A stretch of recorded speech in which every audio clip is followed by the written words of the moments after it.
Welcome back to the channel today, guys. Now, we had a pretty interesting episode of Overlord today. One that I'd argue focuses on world building and ShallTear, actually. And that's kind of nice, because we haven't seen her this season yet. So, the fact that she's finally making an appearance is dope. And she wants to redeem herself after, well, the pretty disastrous mistake in Season 1.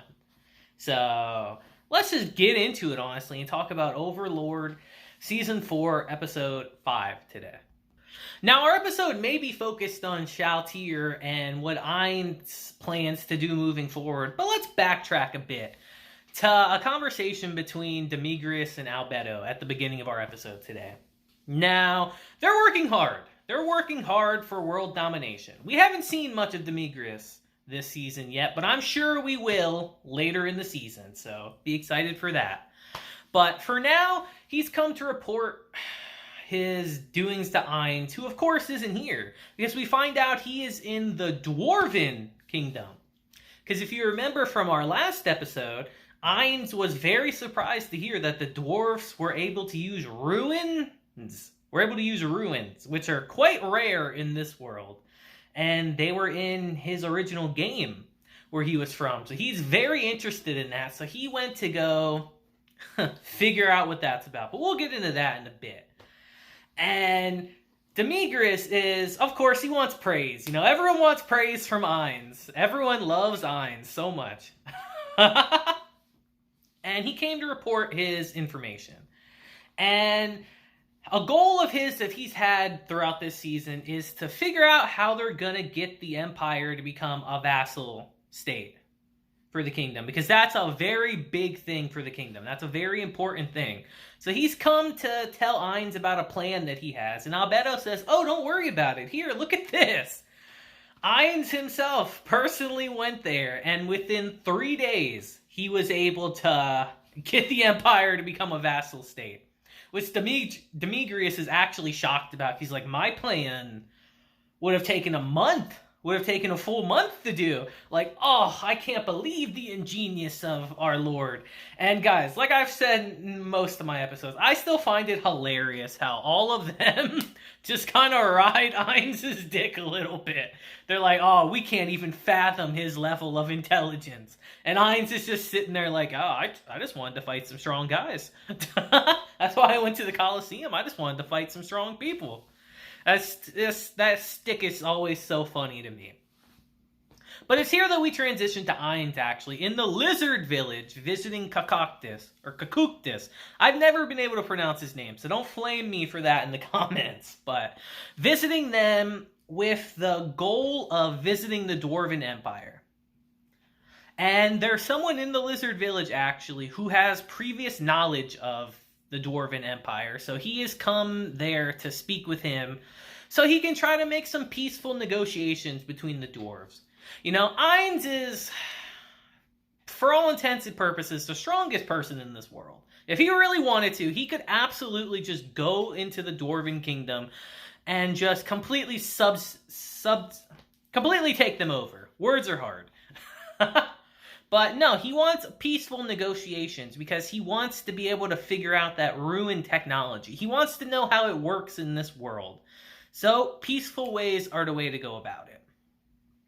So, he comes there to get help from one of the lizard men who has previously been to the kingdom, who's actually indebted to them because they saved his life.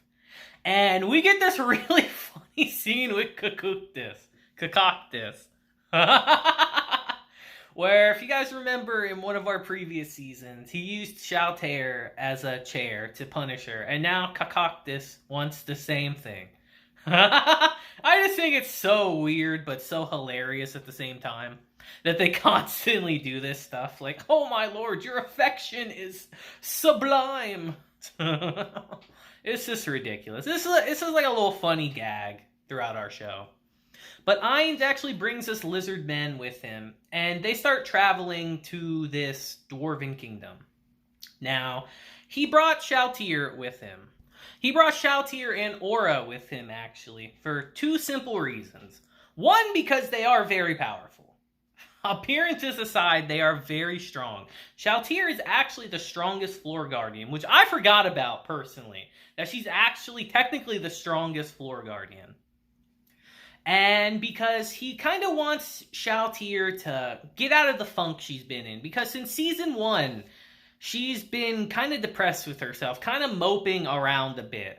Kind of unsure if she can redeem herself a bit. So he brought her and Aura along to kind of...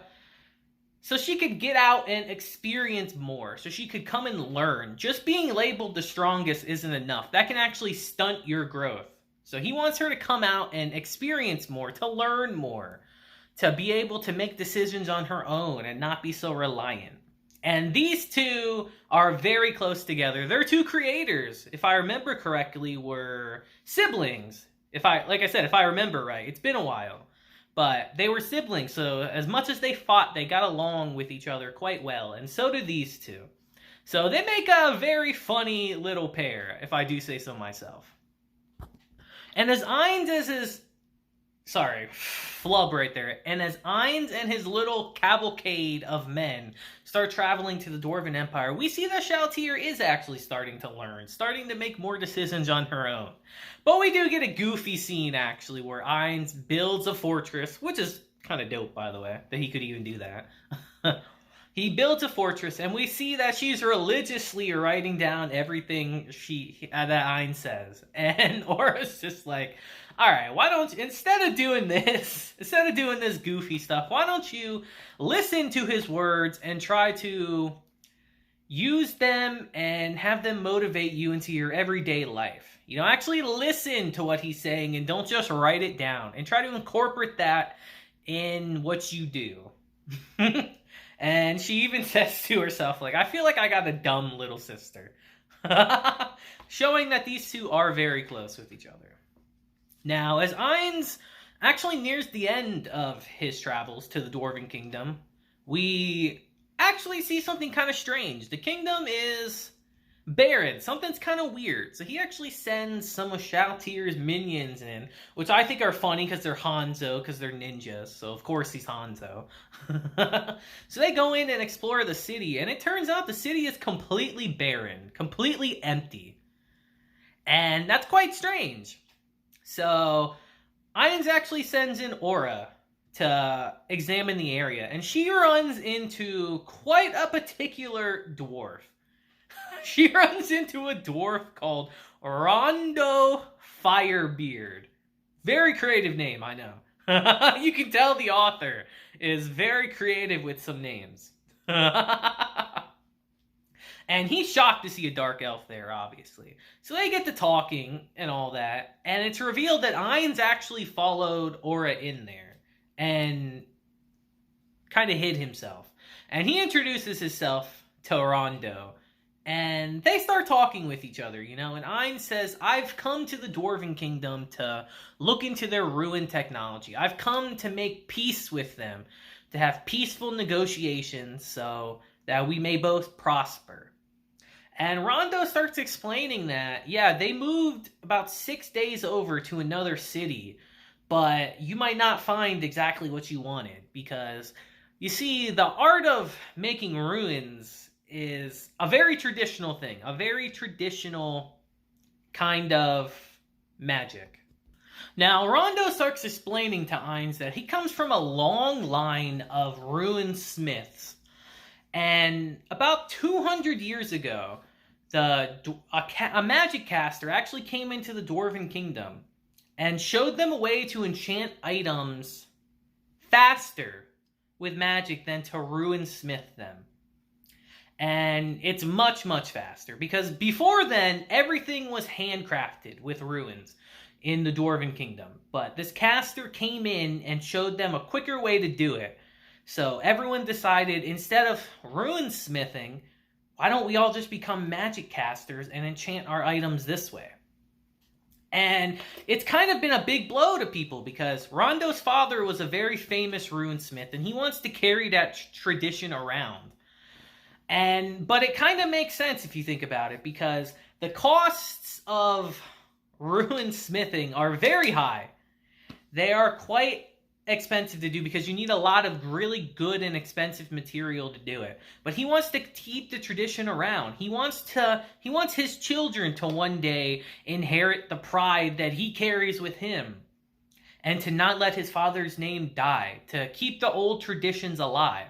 Because there are certain items that can only be made by crafting, and kind of enchanting items the new way the Dwarven Kingdom does is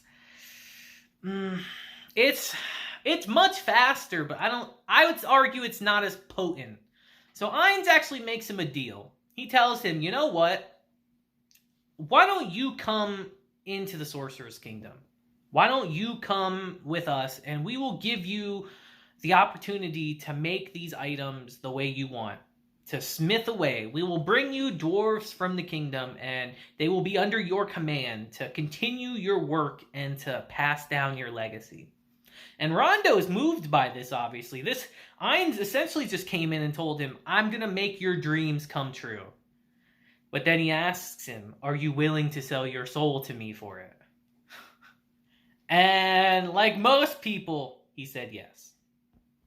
And it's here that Ainz and Rondo actually meet up with the rest of Ainz' expedition team. And ShallTear informs him that there actually are people that are here to attack this abandoned city, actually. And Rondo reveals to us that it is the Quagio. Now, I know I butchered that name. I know I did. Don't flame me, guys. This is a tough name. And they were sent here to exterminate the dwarves, actually. And Rondo informs them that because they eat metal at a young age, their fur is as strong as steel, if not stronger. So they're very interesting. So Ainz takes an interest to them and tells ShallTear, I want you to capture them all alive. And she starts to do that. And we see how she's grown a bit. You know, she's kind of progressing a little bit. She's learning on her own how to do things. She's starting to mature a bit. And she captures them all alive with ease, frankly. And they start questioning them. And of course they're not going to talk. They're like, we'll never talk to people like you. We'll never betray our kind. And of course ShallTear does a little seduction, of course, with her magic. And this guy starts singing like a canary. And he starts explaining that, yeah, we're actually here to exterminate all the dwarves. That was our job, just to round up the remaining dwarfs that were here and kill them all. And they reveal to Ainz and all them that their real goal is the new Dwarven city. That they're there to destroy all the dwarves, kill them all. And they're just hired from this other group of people. And they start antagonizing Rondo, saying, the dwarves' times are numbered. A little dwarf, we found a way into them over the giant ravine. And that's how our episode ends, actually. You know, like I said, a world-building episode. You know, Ainz found a new follower, and I already see how this is going to go. He wants to build peaceful negotiations with the dwarf, so, I wonder how he's going to do that. Maybe saving all of their lives, kind of swooping in. It's like, all right, now we're friends, right? I saved you all, so we're friends, right? You'll tell me your info, right? Wink, wink, nudge, nudge. So I already have a good idea of how the next episode's going to go. But what do you guys think? You know, we're getting more lore building in this episode. We're getting new characters introduced to Nazarick, and we're getting a little growth for ShallTear. I personally have always liked ShallTear a bit. You know, I thought she was an interesting character. Especially being the only one that was controlled, actually, in Season 1, out of everyone there. And that one event has caused Ainz to be so cautious throughout every other season of the show. Because to be fair, he's terrified, because that's his fear. His fear is for the Floor Guardians to turn against him. Because as strong as Ainz is, if they all turned against him, guys, Ainz could not beat them. He can't beat all of them together. That would be the worst case scenario. And I do wonder, like, what is... Everything goes so smoothly in this series. I always wonder, like, something bad is going to happen. Something that they haven't calculated is definitely going to happen at some point.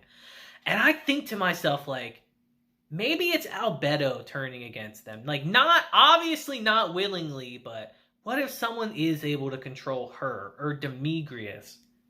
I always been thinking that about this show. I've always thought that. I just wonder, like, something has to go wrong eventually. So, only time will tell. But again, in the comments, what do you guys think of this episode, you know? I thought it was a pretty good episode. A little slow, but again, we got to build up for our bigger events. And this was one step closer to Ainz' goal of ruling the world through peace. So let me know what you guys thought of it down below. And that'll be it for today's episode, guys, you know? Overlord just continues to be a good show. We're steadily progressing through. And if you guys didn't know, actually, I found out the other day that the light novel is ending soon. So, that's unfortunate, but that makes me think that we're going to fully get Overlord adapted into the anime. So, I really think we will at this point. So, that's very cool. But until next time, guys, I hope you have a great day, week, month, and year. And until then, deuces, have a blessed day, and just remember to smile, you know? I'll see you guys next time.